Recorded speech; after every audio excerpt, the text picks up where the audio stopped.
my dear student, welcome again in my YouTube channel, and this is Ankit Tiwari and you are watching me on the platform of Medical Explain. Today we will discuss about the first chapter of the class 11th, and this will be the second lecture of the class 11th first chapter, where name is Living World. Previous lecture में हम लोगों ने जो study किया था वो हमने study किया था कि बायोलॉजी क्या होता है, ठीक है। उसके बाद लिविंग किसको कहेंगे, और लिविंग को जब हमने स्टडी किया था तो हमने कहा कि लिविंग के पास 5 चीजें होती हैं: growth, reproduction, cellular organization, consciousness और मेटाबॉलिज्म। अगर ये 5 चीजें जिनके पास पाई जाती हैं तो उन्हें हम लिविंग कह सकते हैं। फिर उसके बाद हम डिफाइनिंग फीचर के बारे में बात किया तो हमने कहा कि लिविंग का जो डिफाइनिंग फीचर होता है वो ग्रोथ और रिप्रोडक्शन नहीं होता है। कैसे नहीं होता है वो भी हमने आपको बताया। उसके बाद हम लोगों ने ये भी पढ़ा कि डार्विन ऑफ 20th सेंचुरी किसको कहते हैं, ट्रिपल क्राउन ऑफ बायोलॉजी किसको कहा गया। अब उसके आगे आज हम स्टडी करने वाले हैं मेटाबॉलिज्म के बारे में। बिफोर इट, अगर आप इस चैनल पे नए हैं और अभी तक इस चैनल को सब्सक्राइब नहीं किया है तो please subscribe and press the bell icon by which you can easily gain the notification of next video. So let's start. अभी सीखना है क्या हमको, मेटाबॉलिज्म। क्या सीखना है बच्चों, metabolism. You know what is metabolism? आप जानते हो मेटाबॉलिज्म क्या होता है? बहुत इजी सा चीज है। आपके बॉडी में जितने भी केमिकल रिएक्शन होते हैं, आपकी बॉडी में जितने भी केमिकल रिएक्शन होते हैं सारे क्या होते हैं, सारे को हम मेटाबॉलिज्म कहते हैं। यानी all the chemical reaction which will take place in our body is considered as a metabolism. अब कोई भी रिएक्शन 2 तरह का होता है, या तो कंस्ट्रक्टिव होगा या डिस्ट्रक्टिव होगा, या तो उसमें कुछ बनेगा या कुछ टूटेगा, यही हो सकता है ना। तो इसी तरह से यहाँ भी जो मेटाबॉलिज्म है इसमें भी इसके 2 हिस्से होते हैं, कैटाबॉलिज्म और एनाबॉलिज्म। यानी एक कंस्ट्रक्टिव प्रोसेस होता है और एक डिस्ट्रक्टिव प्रोसेस होता है। तो एक हो गया हमारा एनाबॉलिज्म और एक हो गया कैटाबॉलिज्म।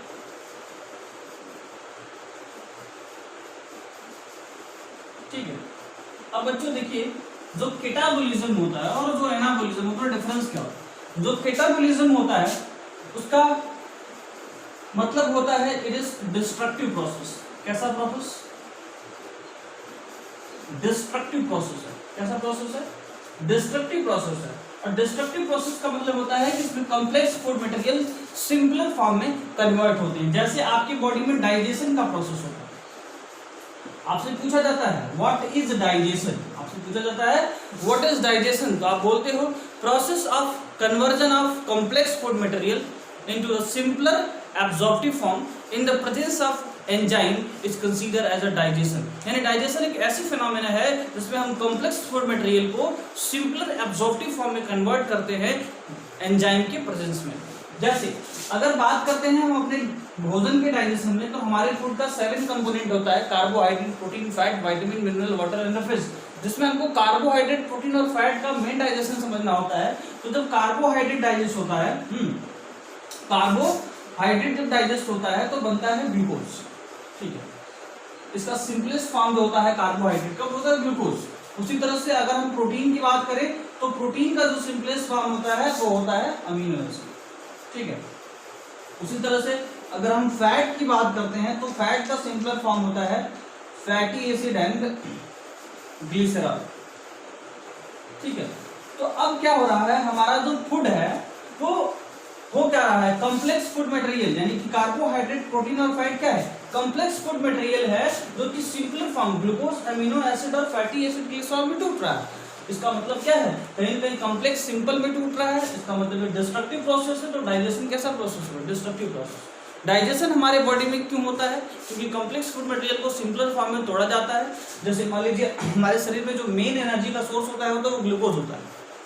ये हमारे डाइजेशन के प्रोसेस से इसको डाइजेस्ट किया जाता है, फिर एब्जॉर्ब होता है, फिर सेल में जाता है। लेकिन सेल में ग्लूकोज चला जाएगा तो एनर्जी नहीं मिलेगा। सेल में ग्लूकोज अगर चला गया तो बहादुरी की बात नहीं है, अब वहां चला गया तो हमको एनर्जी की जरूरत पड़ेगी, और उस एनर्जी को फिर से हमें गेन करने के लिए हमारे सेल में एक नए तरह का प्रोसेस होता है जिसे हम रेस्पिरेशन कहते हैं। हम क्या करते हैं, अपने माउथ से एयर लेते हैं, हमारे लंग्स में जाता है, फिर हमारे ब्लड में जाता है, हीमोग्लोबिन से कंबाइन होते हुए वो सेल को जाता है, और सेल जो है ऑक्सीजन डिलीवर जो ब्लड है वो ऑक्सीजन डिलीवर करता है सेल को, और वो ऑक्सीजन लेकर के ग्लूकोज जो है ऑक्सीजन लेकर के ग्लूकोज क्या करता है, ग्लूकोज उस ऑक्सीजन के प्रेजेंस में बनाता है कार्बन डाइऑक्साइड, जिसे हम मेटाबॉलिक वेस्ट कहते हैं। CO2 is a metabolic waste. और उसके अलावा वाटर बनाएगा और लगभग 6073 किलो कैलोरी एनर्जी बनाएगा।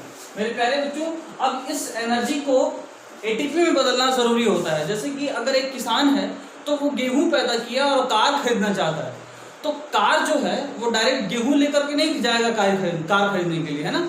गेहूं को बेचता है और बेच करके उससे पैसे गेन करता है और फिर जाकर के क्या करता है, कार खरीदता है। वैसे यहाँ भी होता है, जो आपकी बॉडी में डायरेक्ट एनर्जी रिलीज होती है, ये कंबस्शन हो गया। ग्लूकोज कहीं ना कहीं ऑक्सीजन के प्रेजेंस में ब्रेक हो रहा है, तो कंबस्शन हो रहा है, इसका ब्रेक हो रहा है, तो एनर्जी जरूर निकलेगी।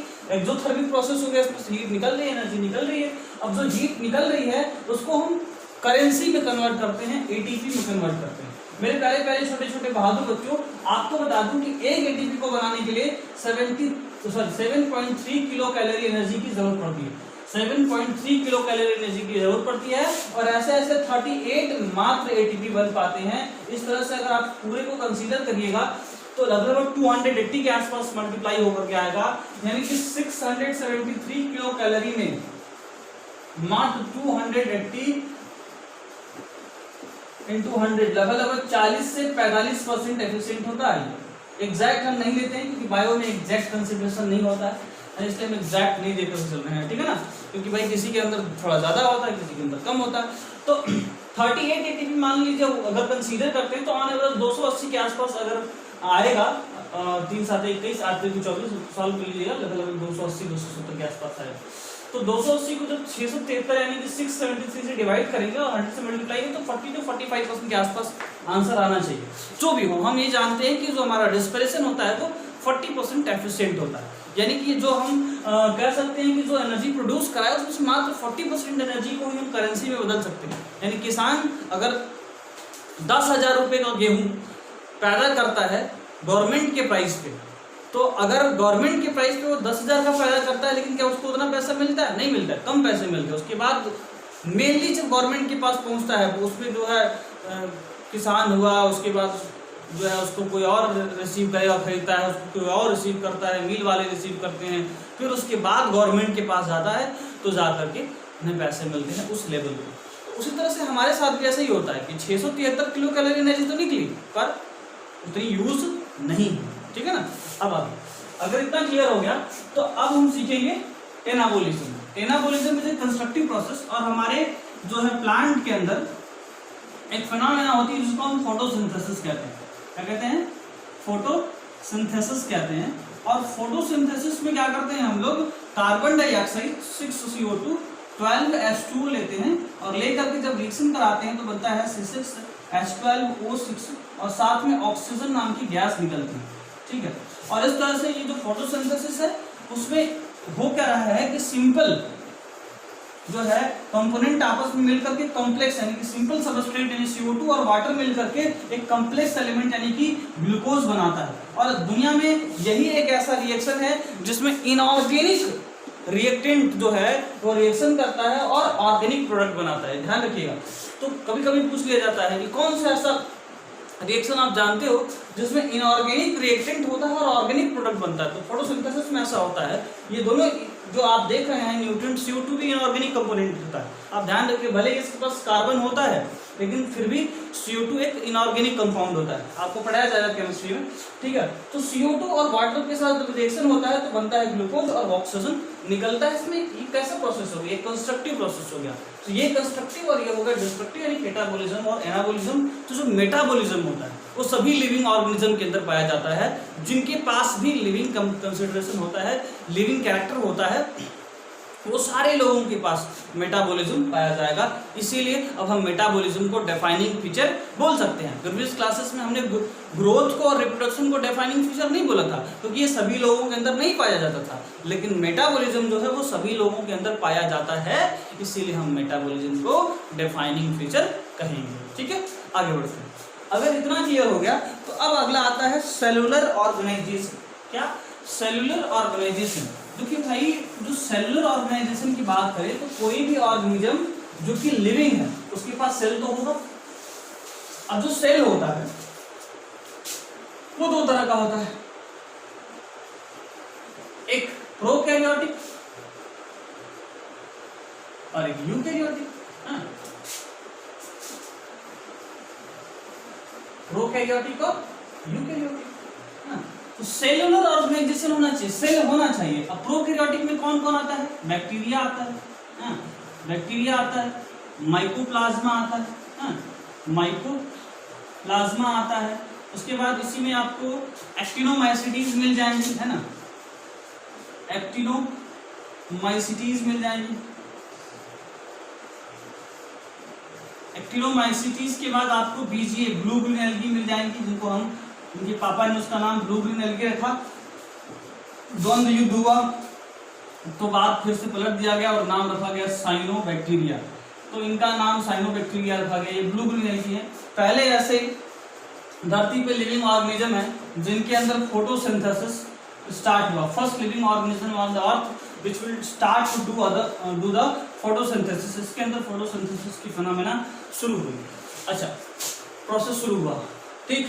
तो ये हो गया प्रोकैरियोटिक सेल के बारे में, ये लोग इनके अंदर प्रोकैरियोटिक कैरेक्टर पाया जाता है। बाकी लोग आप जो भी जानते हैं सभी लोग क्या हैं? यूकैरियोटिक हैं। इनके बारे में आप स्टडी किए हो, यानी सेल तो होना चाहिए। सेल प्रोकैरियोटिक और यूकैरियोटिक दो तरह का होता है। अगर इनके बारे में और आप जानना चाहते हैं तो प्रोकैरियोटिक का जो न्यूक्लिक मटेरियल होता है, मैं सिर्फ बोल दे रहा हूँ, है ना, आप लोग पढ़े होंगे क्लास 9th स्टैंडर्ड में, है ना।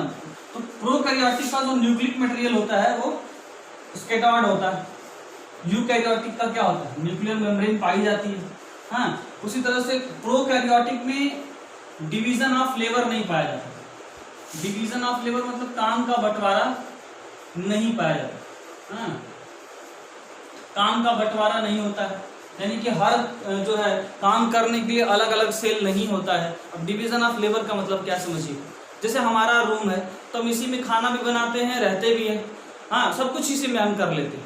तो ये सिंपल सा हमारा एक प्रोकैरियोटिक घर है। लेकिन आप लोगों का घर क्या होगा? उसमें किचन होगा, लेटरिन होगा, बाथरूम होगा, डाइनिंग रूम होगा, हॉल होगा, तमाम सारे जो है अलग अलग तरीके के रूम जो है, स्टडी रूम होगा, उसके बाद भगवान का रूम होगा, है कि नहीं। तो ऐसे जो है अलग अलग लोगों का डिवीजन ऑफ लेबर होता है आपके घरों में। उसी तरह से आपके यूकैरियोटिक सेल में भी ऐसा होता है, अलग अलग तरह की सेल ऑर्गेनेल सेल के अंदर पाई जाती है जो अलग अलग काम करती है, पर ऐसा प्रोकैरियोटिक के अंदर नहीं पाया जाता।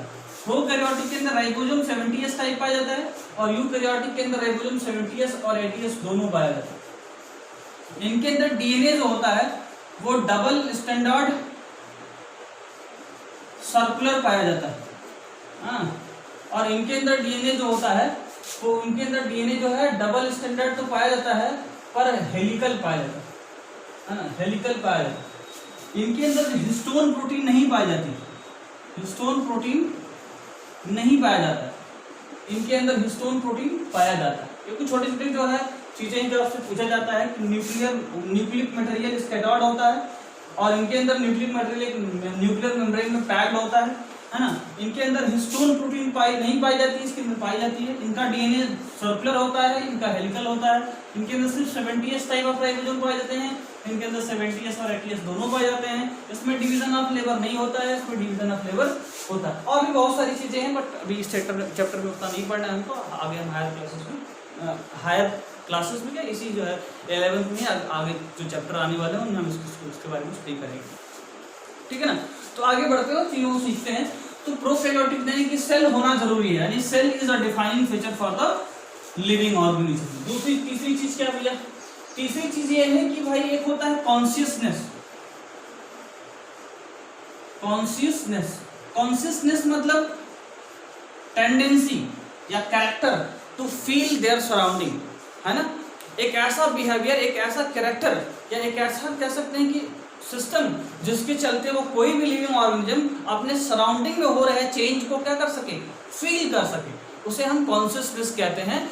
सभी लिविंग बीइंग के अंदर कॉन्शियसनेस पाया जाता है, चाहे वो प्लांट हो चाहे एनिमल हो, नॉट मैटर हियर। लेकिन हमारे जो ह्यूमन बीइंग है उनके अंदर एक स्पेशल तरह की कैरेक्टर पाई जाती है जिसे हम सेल्फ कॉन्शियसनेस कहते हैं। कई बार ये क्वेश्चन पूछा गया है ना, कि ह्यूमन बीइंग कैसे लोगों के कॉन्शियसनेस से अलग है। तो हमारे अंदर सेल्फ कॉन्शियसनेस पाया जाता है और बाकी लिविंग ऑर्गेनिज्म के अंदर सराउंडिंग में हो रहे चेंजेस को फील कर पाते हैं, और उनके अंदर क्या चेंज हो रहा है उसको नहीं फील कर पाते हैं। पर हमारे अंदर जो है ह्यूमन बीइंग के अंदर सेल्फ कॉन्शियसनेस, अपने अंदर जो चेंज हो रहा है उसको भी फील कर पाते हैं।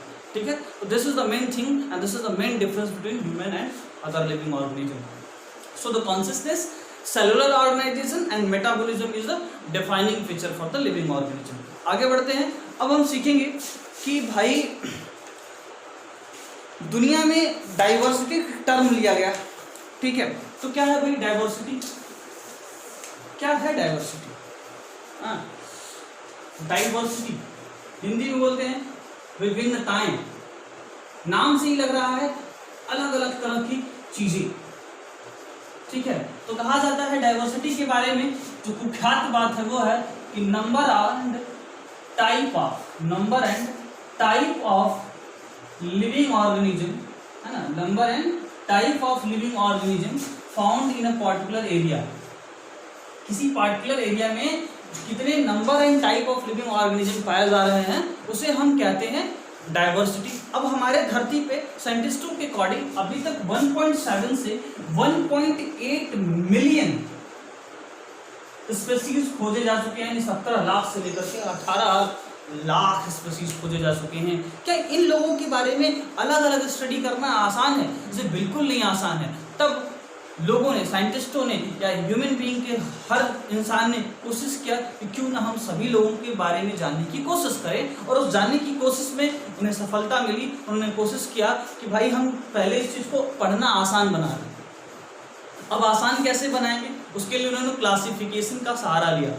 क्या है क्लासिफिकेशन? आप स्कूल में पढ़ते हो, आप अगर क्लास 11th स्टैंडर्ड के स्टूडेंट हो तो क्लास 11th में आप ही तो नहीं पढ़ते हो, ऐसे 120, 140, 150, 200 बच्चे बैठे होते हैं क्लास में और एक साथ पढ़ लेते हैं। यही है क्लासिफिकेशन। अगर 200 बच्चों को अलग अलग करके पढ़ाया जाए, अलग अलग IQ लेवल तो होता है, अगर अलग अलग पढ़ाया जाए तो बहुत मुश्किल काम हो जाएगा। लेकिन दो सेम कैरेक्टर वाले, सेम एज और सेम जो है उनकी बुक एक जैसी है, तो उनको क्लास 11th में रख दिया गया। 10th के बच्चे को 10th में, 9th को 9th में। इस तरह से क्लासिफिकेशन जैसे स्कूल में होता है उसी तरह से हमारे बायोलॉजी में भी क्लासिफिकेशन हो गया। इतने सारे लोग 1.7 से 1.8 मिलियन लोग हैं और उनको क्या करना था? उनको हमें आसान तरीके से कम शब्दों में समझना था। तो अब इनको समझने के लिए हमारे लिए क्लासिफिकेशन बहुत ज़रूरी था। मैंने एग्जांपल लिया जैसे आपके स्कूल में होता है ना, पहला क्लास, दूसरा, तीसरा, चौथा, किस बेसिस पे बांटते हैं? एज और नॉलेज के बेसिस पे बांटते हैं, क्लास डिवाइड करते हैं और फिर टीचर बड़े आसानी से आपको पढ़ा के चला जाता है। अलग अलग सब्जेक्ट का टीचर आता है, पढ़ा के चला जाता है। उसी तरह से यहाँ भी कुछ हमें ऐसे ही क्लासिफिकेशन करते हैं। तो क्लासिफिकेशन से पहले क्या हुआ कि एक सिस्टम बना नॉमेनक्लेचर का। क्योंकि भाई देखिए, अगर बैगन है तो इंडिया में बैगन को बैगन कहा जाता है, इंडिया में और कई जगह बहुत कुछ कहा जाता है, कहीं भंटा कहा जाता है, बैगन कहा जाता है और पता नहीं क्या क्या कहा जाता होगा। हाँ, आलू को कहीं कांदा कहा जाता है, कहीं आलू कहा जाता है, तो कहीं ना कहीं बटाटा कहा जाता है, प्याज को कांदा कहा जाता है। तो कहने का मतलब क्या है कि अलग अलग जगहों पे अलग अलग जो है थिंकिंग है लोगों के, अलग अलग जो है उनका टॉकिंग लैंग्वेज है। तो कैसे हम इस चीज़ को समझ पाएंगे? जब नहीं समझ पाएंगे तो साइंटिस्टों ने पहला जो चीज़ ध्यान में रखा कि दुनिया में सभी लिविंग ऑर्गेनिज्म का पहले तो एक नाम रहेगा। हाँ, ये नहीं कि जो है पाकिस्तान में कुछ और, अमेरिका में कुछ और, जापान में कुछ और, इंडिया में कुछ और। तो पहले तो ये डिसाइड किया कि भाई इन लोगों का नाम जो है पहले एक किया जाएगा, इनका नॉमेनक्लेचर किया गया। सभी दुनिया में सभी लिविंग ऑर्गेनिज्म का एक नाम कंसीडर किया गया, जिसे हम लोग नॉमेनक्लेचर कहते हैं। और अब नॉमेनक्लेचर कंसीडर करने के लिए इन लोगों को दो भागों में बांटा गया, प्लांट और एनिमल में। प्लांट का नॉमेनक्लेचर होता है और एनिमल का नॉमेनक्लेचर होता है। अच्छा, प्लांट का जो नॉमेनक्लेचर होता है वो होता है ICZN, international code for zoological, ICBN, international code for botanical nomenclature के लिए होता है प्लांट, और अदर होता है ICZN, international code for zoological nomenclature, है ना। और यानी कि नॉमेनक्लेचर का एक सिस्टम बनाया गया कि भाई देखिए, दुनिया में कोई भी अगर ऑर्गेनिज्म है तो उसका एक नाम होगा, जैसे ह्यूमन बीइंग है तो होमो सैपियंस हो गया, है ना। अगर मान लीजिए पोटैटो है तो उसका हो गया सोलेनम ट्यूबेरोसम, वो जो आप मीठी आलू खाते हैं उसको बोलते हैं इपोमिया बटाटा। अगर आप जो है मटर खा रहे हैं तो उसको बोलते हैं पाइसन सटाइवम, है ना। ऐसे बहुत सारे जो है आप स्पीसीज देख लीजिए, जैसे जो है हिबिस्कस एस्कुलेंटस हो गया, हिबिस्कस रोजासेनेंसिस हो गया, ऐसे बहुत सारे लोग हैं जिनका एक नाम डिसाइड कर दिया गया, उसको बोलते हैं कि भाई इनका नॉमेनक्लेचर किया गया। नॉमेनक्लेचर इसलिए किया गया ताकि दुनिया में एक ही नाम रहे और उस नाम से सभी लोग उस चीज़ को जान पाए, है ना। यहाँ कांदा बोला गया कहीं और यहाँ आलू बोला गया, कहीं कांदा कहीं बटाटा बोला गया, तो पता चला समझ ही नहीं आया क्या बोला गया है। तो इसलिए पहले की तो ये कि बुक में लिखने के लिए एक नाम कंसीडर करने के लिए नॉमेनक्लेचर कंसीडर किया गया। अब आगे कैसे इसका नॉमेनक्लेचर किया जाए, भाई ठीक है नॉमेनक्लेचर डिसाइड हो गया कि आईसीबीएन और आईसीजेन प्लांट का नॉमेनक्लेचर किया जाएगा, एनिमल का नॉमेनक्लेचर किया जाएगा, पर किया कैसे जाएगा इस चीज़ को समझने के लिए एक सिस्टम बनाया गया, है ना, जिसको हम बाइनोमियल नॉमेनक्लेचर के नाम से जानते हैं, जिसको कैरोलस लीनियस। ऐसे पहले भी बहुत सारे लोग ट्राई किए नॉमेनक्लेचर करने का, पर उतना अच्छे से नहीं हुआ। और हमें चूंकि अपने लेवल को उतना ही पढ़ना है, बहुत ज़्यादा डिटेल में नहीं जानना है, तो एक साइंटिस्ट थे जिनका नाम था कार्ल वॉन नील। वो साहब पहले अपना ही नाम का बाइनोमियल नॉमेनक्लेचर किए और उन्होंने कहा कि हमारा आज से नाम रहेगा कैरोलस लीनियस। और उन्होंने कहा दुनिया में जो भी स्पेसीज हैं उनका नाम कुल 2 वर्ड से मिलके बना होगा, एक जेनेरिक नेम और एक स्पेसिफिक एपिथेट नेम। यानी किसी का नॉमेनक्लेचर 2 हिस्से से मिलके बना होगा, एक जेनेरिक नेम और एक स्पेसिफिक एपिथेट नेम, है ना। ठीक है, तो कैरोलस लीनियस ने जो है बाइनोमियल नॉमेनक्लेचर दिया और उन्होंने कहा कि एक नाम जो है वो 2 हिस्से से मिलकर बना होगा, जेनेरिक नेम और स्पेसिफिक एपिथेट नेम। जैसे उन्होंने एक एग्जांपल दिया मैंगीफेरा इंडिका। उन्होंने कहा मैंगो का हमने बॉटनिकल नॉमेनक्लेचर कर लिया। ध्यान दीजिएगा, कभी कभी एग्जामों में बेवकूफ बनाने के लिए बोल देगा किसी प्लांट का जूलॉजिकल नेम बताइए, है ना। तो जैसे मान लीजिए मैंगो का जूलॉजिकल नेम पूछ दिया और ऑप्शन में नन ऑफ दीज दिया हुआ, हाँ, तो लोग बेवकूफ बनाने के लिए ऐसे क्वेश्चन पूछ ले देते हैं कि give the botanical name zoological name of mango, है ना। इसमें से which of the following is the zoological name of mango. भैया मैंगीफेरा इंडिका तो दिखेगा पहला ही ऑप्शन, पर वो होगा नहीं क्योंकि वो बॉटनिकल नेम है। तो कभी कभी हम फंसे हैं कभी कभी इस तरह से, इसलिए आपको बता रहे हैं कि अगर आपसे कोई पूछे कि जूलॉजिकल नेम पूछा जा रहा है, प्लांट है, तो गलत है वो, उसमें कंफ्यूजन की जरूरत नहीं है ना। कभी कभी पूछ लिया जाता है बेवकूफ बनाने के लिए, ठीक है। तो Mangifera indica is what? Mangifera indica is a botanical name of mango. अब नॉमेनक्लेचर किया कैसे जाएगा? तो उन्होंने कहा कुछ बेसिस है नॉमेनक्लेचर का। बेसिस ऑफ जो है नॉमेनक्लेचर है, पहले तो जो एक नॉमेनक्लेचर है उसका जो ओरिजिन है वो इटैलिक है, इटैलिक इन ओरिजिन है और लैटिन में लिखा जाएगा, है ना। कोई भी नॉमेनक्लेचर किया जाएगा तो ये वर्ड ये जो दिख रहा है उसका जो ओरिजिन है इटैलिक और लिखा जाएगा किसमें? लैटिन में। दूसरी बात उन्होंने कहा कि पहला वर्ड जो होगा वो होगा जीनस का नाम यानी जेनेरिक नेम, और दूसरा होगा स्पीसीज का नाम। आप अगर क्लास 9th स्टैंडर्ड में पढ़े होंगे कि जो है किसी भी किंगडम को स्टडी करने के लिए, है ना, एक सिस्टम बनाया गया, क्या? स्पीसीज जीनस SGFOCK FOCK, है ना, यानी कि SGFOCK species genus family order class phylum और किंगडम, इसको हम टैक्सोनॉमी कहते हैं। आगे चल के हम इसके बस अगले ही लेक्चर में या इसी लेक्चर में हो सकता है स्टडी कर सकते हैं। तो species genus family order class phylum और किंगडम। अब जैसे किंगडम दो, एक प्लांट किंगडम और एक एनिमल किंगडम। अब एनिमल और प्लांट को हम लोग एक अलग अलग लेवल पे क्या किए? डिवाइड किए। सबसे ज्यादा सिमिलरिटीज जो है वो स्पीसीज लेवल पे पाई जाती है और सबसे कम सिमिलरिटी किंगडम लेवल पे पाई जाती है ना। तो ये क्या है? कहीं ना कहीं एक क्लासिफिकेशन है, ये क्लासिफिकेशन का सिस्टम जिसको हम टैक्सोनॉमी कहते हैं, जो हमें कहीं ना कहीं लिविंग ऑर्गेनिज्म के बारे में पढ़ना आसान बना देता है। इसमें नॉमेनक्लेचर कैसे लिखा जाता है? तो जेनेरिक नेम और स्पेसिफिक एपिथेट नेम किसी भी स्पीसीज का नाम डिसाइड करता है। तो उन्होंने यही कहा कि जो है किसी भी स्पीसीज का नाम जो है 2 वर्ड से मिलकर बना होगा, जेनेरिक नेम और स्पेसिफिक एपिथेट नेम। अब नाम जो होगा, जैसे मान लीजिए मैंगीफेरा है, है ना। अगर मैंगीफेरा है तो मैंगीफेरा को अलग अलग, मैंगीफेरा और इंडिका को अलग अलग, यानी कि अगर एक नॉमेनक्लेचर में दो वर्ड से मिलकर बना है तो मैंगीफेरा इंडिका, यानी कि मैंगीफेरा और इंडिका को अलग अलग अंडरलाइन किया जाएगा। चौथी बात बोला कि जो नॉमेनक्लेचर किया जा रहा है उसमें जो जीनस का पहला लेटर है वो कैपिटल में हो, है ना, और जो स्पीसीज है वो स्मॉल लेटर में लिखा जाएगा। ठीक है, ये चीज आपको समझना है। अगर इतना क्लियर हो गया तो आगे बढ़ते हैं। अब पूछा जाएगा कि क्लासिफिकेशन होता क्या है और क्यों जरूरी है। देखिए भाई, क्लासिफिकेशन होता है, डेफिनेशन पूछा जाएगा, व्हाट इज क्लासिफिकेशन। तो बोलेंगे कि process by which anything grouped into the convenient category on easily observable character, है ना। क्या कहेंगे, process by which anything grouped into convenient category। मैं एक दो बार बोल देता हूँ, लिखने में ज़्यादा टाइम लगेगा, आप लोग लिख लीजिएगा।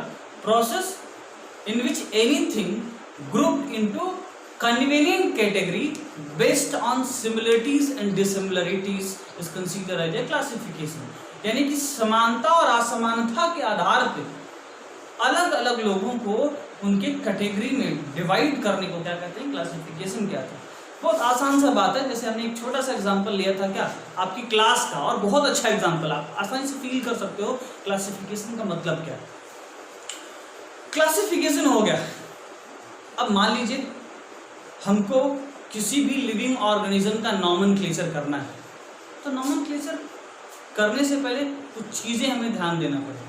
पहला स्टेप जो होता है वो होता है किसी भी ऑर्गेनिज्म का हमको टैक्सोनॉमिक स्टडी करना है। टैक्सोनॉमिक स्टडी का मतलब समझते हैं, टैक्सोनॉमिक स्टडी का मतलब होता है कि उसको थोड़ा सा सिस्टमेटिक तरीके से स्टडी करना, उसके बारे में सब कुछ जानने को क्या बोलते हैं, टैक्सोनॉमिक स्टडी। टैक्सोनॉमिक स्टडी होता है। तो टैक्सोनॉमिक स्टडी में जो ध्यान दिया जाता है, जैसे आपने आगे किताब में पढ़िएगा पेज नंबर 7 पे, तो उसमें एक टर्म दिया होगा टेक्सा। तो देखिए हर लेवल जो होता है, kingdom, phylum, class, order, family, genus, species, सब क्या है, टेक्सा है, यानी कि एक लेवल है जिसपे हम क्या करते हैं, कहीं ना कहीं स्पीशीज को उनके सिमिलरिटीज और डिसिमिलरिटीज के आधार पर डिवाइड करते हैं। समझ रहे हैं कि नहीं। तो हम अगर मान लीजिए किसी एक स्पीशीज के बारे में जानना चाहते हैं, उसका हम टैक्सोनॉमिकल क्लासिफिकेशन करना चाहते हैं, टैक्सोनॉमिक स्टडी करना चाहते हैं, तो अगर हम उसका टैक्सोनॉमिक स्टडी करना चाहते हैं तो पहला स्टेप क्या होगा भाई। मान लीजिए हम कुत्ते को देखते हैं, तो कुत्ता तो तब कहेंगे ना जब उसको देखेंगे, यानी पहला स्टेप क्या होता है हमारा, ऑब्जर्वेशन। पहला स्टेप होता है किसी स्पीशीज को देखेंगे तो उसका हमारा पहला स्टेप होता है ऑब्जर्वेशन। पहले उसको क्या करते हैं, उसको हम देखते हैं। ऑब्जर्वेशन के बाद क्या करते हैं, उसे कैरेक्टर को फील करते हैं, कि कैरेक्टराइजेशन। उसके बाद क्या करते हैं हम लोग, ऑब्जर्वेशन के बाद कैरेक्टराइजेशन करते हैं। कैरेक्टराइजेशन के बाद क्या करते हैं, कैरेक्टराइजेशन के बाद हम करते हैं आइडेंटिफिकेशन। समझे कि नहीं। अब भाई कैरेक्टर देखिए तब पता करेंगे। भाई मान लो कुत्ते को देखा हमने, तो पहले उसको देखेंगे, यानी ऑब्जर्वेशन किया, फिर कैरेक्टराइजेशन, उसके कैरेक्टर को देखेंगे, कान है, 4 पैर है, भौंकता रहा है, तो क्या है, कुत्ता है। तो अब उसका आइडेंटिफिकेशन होगा कि भाई ये ऐसा है तो इसको कुत्ता कहेंगे। अब हो गया इसका आइडेंटिफिकेशन। अब आइडेंटिफिकेशन हो गया तब होगा क्लासिफिकेशन, कहाँ रखें, किसके साथ रखें, है ना। तो अब करेंगे इसका क्या, क्लासिफिकेशन, है ना। और जब क्लासिफिकेशन कर लेते हैं तो क्लासिफिकेशन के बाद सबसे लास्ट स्टेप जो होता है वो होता है नॉमेनक्लेचर, है ना। और क्लासिफिकेशन कैसे करेंगे, इस तरह से, kingdom, phylum, class, order, family, genus, species, इस लेवल पे हम उसको क्लासिफिकेशन कर लेते हैं। और जब क्लासिफिकेशन कर लेते हैं तब हम उसका नॉमेनक्लेचर करते हैं। और मैंने कहा कि जेनेरिक नेम और स्पेसिफिक एपिथेट नेम, ये दोनों लोग मिल करके किसी भी स्पीशीज का नाम डिसाइड करते हैं। ठीक है, आगे अगर इतना समझ में आता है तो हम टैक्सोनॉमी में स्टडी क्या करते हैं और क्या टेक्सोनॉमी जो बनाया गया, इससे पहले भाई हम लोग 1700 और 1800 ईस्वी के बाद ये सब चीज़ों को पढ़ना शुरू किए हैं, पर ऐसा नहीं, इससे पहले भी हमारे जो ह्यूमन बीइंग थे, चीज़ों को अपना ह्यूमन बीइंग जो है अगले जो भी स्पीसीज है उनके साथ अपने आप को रिलेट करने की कई बार कोशिश किए और उनसे बेनिफिट जो है जानने की कोशिश की, उनसे क्या फ़ायदा है वो जानने की कोशिश किए। बहुत सारे प्लांट को उन्होंने अपने घर के सामने लगाया, उनसे बेनिफिट के बारे में रिसर्च किया और उसके बाद उसका उन्होंने यूटिलाइजेशन किया। तो आज भी टेक्सोनॉमी किया गया, तो कहीं ना कहीं हम क्या किसी भी लिविंग ऑर्गेनिज्म के बारे में जानना और उसके साथ जानना ही मेन मकसद नहीं है, उससे हमारा क्या बेनिफिट हो सकता है और क्या मेरा लॉस हो सकता है, इस चीज़ को समझने के लिए जिस ब्रांच ऑफ साइंस में स्टडी करते हैं उसको टेक्सोनॉमी कहते हैं, है ना। तो अब टेक्सोनॉमी में एक साइंटिस्ट थे जिनका नाम था लिनियस। उन्होंने एक अपना एक बुक जो है क्या कहते हैं, उन्होंने बुक कह सकते हैं, एक पब्लिकेशन उन्होंने लॉन्च किया जिसका नाम था सिस्टेमा नेचर, है ना। सिस्टेमा नेचर नाम की एक बुक उन्होंने लिखा, है ना। दूसरा वर्ड था, एक टर्म आता है सिस्टमैटिक, है ना। क्या टर्म आता है? सिस्टमैटिक क्या आता है? तो सिस्टमैटिक का मतलब होता है, सिस्टमैटिक्स का क्या सेंस होता है? बहुत सिंपल सा सेंस होता है। कहा जाता है कि एक लैटिन वर्ड है ना, जिसका मतलब होता है अरेंजमेंट ऑफ ऑर्गेनिज्म, किसी भी ऑर्गेनिज्म का अरेंजमेंट करना और इस बेसिस पे अरेंजमेंट करना जिससे हमें उसके बारे में पढ़ना आसान हो जाए और दूसरा हमारे को उससे क्या फायदा है और क्या नुकसान है, इसको बोलते हैं हम लोग क्या, सिस्टमैटिक्स बोलते हैं। ठीक है, अब हम लोग डिसाइड करते हैं टेक्सोनॉमिक कैटेगरी यानी कि टैक्सॉन। टेक्सोनॉमिक कैटेगरीज में हमें बेसिकली जो हम अभी बोर्ड पे लिखे थे, है ना, as the fork species genus and as the fork pk, this is a trick by which you can learn it, species genus family order class phylum और kingdom, इसको बोलते हैं टैक्सोनॉमिक कैटेगरीज, है ना, टैक्सोनॉमिक कैटेगरीज बोलते हैं ना, taxonomic categories बोलते हैं। अब जैसे मान लीजिए स्पीसीज है, अब एक स्पीसीज जैसे मान लीजिए है किसी चीज का, मान लीजिए मैंगो का स्पीसीज है, तो मैंगो का स्पीसीज जो है वो अब किसी दूसरे स्पीसीज की मैंगो के जैसा तो दिखेगा नहीं। मैंगो का जो स्पीसीज है मैंगो की स्पीसीज है, यानी जो स्पीसीज है वो खुद एक इंडिविजुअल है। हम जो कहना चाहते हैं उसको समझने की कोशिश करिएगा कि स्पीसीज लेवल पे अगर हम किसी को स्टडी करते हैं तो किसी इंडिविजुअल की स्टडी करते हैं। मेरी बात समझ आ रही है? स्पीसीज लेवल पे हम किसी की स्टडी करते हैं तो उसको इंडिविजुअल स्टडी करते हैं। जैसे मान लीजिए मैंगो यानी कि मैंगीफेरा इंडिका, तो मान लीजिए स्पीसीज क्या है इसका, मैंगो का एक स्पीसीज है इंडिका, समझ रहे हैं, मैंगो का एक स्पीसीज है इंडिका, यानी किसी इंडिविजुअल के बारे में स्टडी करते हैं। Indica is a what, species. उसी तरह से मान लीजिए अगर हम किसी पोटैटो के बारे में सोचते, तो सोलेनम ट्यूबरोसम हो गया, सोलेनम ट्यूबेरोसम, हाँ, तो सोलेनम ट्यूबरोसम में ट्यूबरोसम क्या है, स्पीसीज है, तो ट्यूबरोसम स्पीसीज हम जान लिए। सोलेनम जीनस, उसमें बहुत सारे उसके स्पीसीज हो सकते हैं, सोलेनम नाइग्रम हो सकता है, सोलेनम मेलोंजेना हो सकता है, बहुत सारे हो सकते हैं, बट सोलेनम का एक स्पीसीज है क्या, ट्यूबरोसम, यानी कि हम स्पीसीज क्या है, स्पीसीज में हम इंडिविजुअल लोगों के बारे में स्टडी करते हैं। बातें समझ में आ रही? स्पीसीज में हम इंडिविजुअल लोगों के बारे में स्टडी करते हैं। जैसे मान लीजिए सोलेनम हो गया, मैंगीफेरा इंडिका हो गया, और उसी तरह से एक और हम ले लेते हैं पैंथेरा लियो हो गया, है ना, पैंथेरा लियो हो गया। तो अब ध्यान से समझिएगा, ये लियो हो गया, ट्यूबरोसम हो गया और इंडिका हो गया, ये तीनों क्या है, इंडिविजुअल स्पीसीज हैं। और मैंगीफेरा की बात करें तो मैंगीफेरा के बहुत सारे स्पीसीज हो सकते हैं, सोलेनम के बहुत सारे स्पीसीज हो सकते हैं, और पैंथेरा के हो सकते हैं, सोलेनम मेलोंजेना हो सकता है बैगन, सोलेनम जो है नाइग्रम हो सकता है मकोई, ऐसे बहुत सारे स्पीसीज हो सकते हैं सोलेनम के, है ना। लेकिन अगर बात करते हैं हम स्पीसीज की, तो इंडिका, ट्यूबरोसम और लियो एक स्पीसीज है, यानी स्पीसीज में हम इंडिविजुअल लोगों के बारे में बात करते हैं, समझ रहे कि नहीं। और अगर जीनस की बात करें तो ग्रुप ऑफ इंडिविजुअल, यानी कि जैसे कि मैंगीफेरा हो गया, सोलेनम हो गया और पैंथेरा हो गया, this is a genus. Family में क्या करते हैं, ग्रुप ऑफ जीनस के बारे में स्टडी करते हैं, फिर ऑर्डर, इसी तरह से क्लास, फाइलम और किंगडम। अब ध्यान देने वाली बात क्या है कि जैसे जैसे हम ऊपर जाते हैं वैसे वैसे लोगों के बीच में जो सिमिलरिटीज है वो कम होने लगता है। इस तरह से जैसे जैसे हायर कैटेगरी पे जाते हैं वैसे वैसे लोगों को बारे में एक आइडिया लगाना कि इनके कैसे कैरेक्टर होंगे थोड़ा टफ हो जाता है। तो फिर मिलते हैं एक अगली क्लास में एक नई शुरुआत और नई जुसात और नए जोशो जुनून के साथ। आज की वीडियो में सिर्फ इतना ही। धन्यवाद।